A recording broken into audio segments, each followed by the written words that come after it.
Un jour de sabbat, Jésus traversait des champs de blé. Ses disciples arrachaient et mangeaient des épis. Après les avoir froissés dans leurs mains, des pharisiens lui dirent: « Pourquoi faites-vous ce qui n'est pas permis le jour du sabbat ?» Jésus leur répondit: « N'avez-vous pas lu ce que fit David un jour qu'il eut faim, lui et ses compagnons?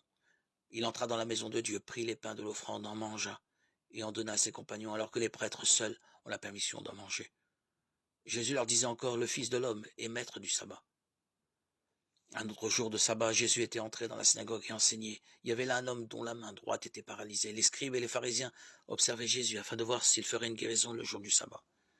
Il aurait ainsi un motif pour l'accuser.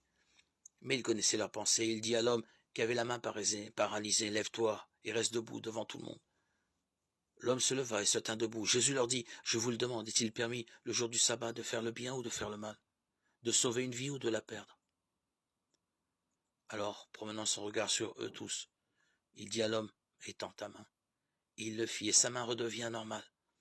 Quant à eux, ils furent remplis de fureur et ils discutaient entre eux sur ce qu'ils allaient faire à Jésus.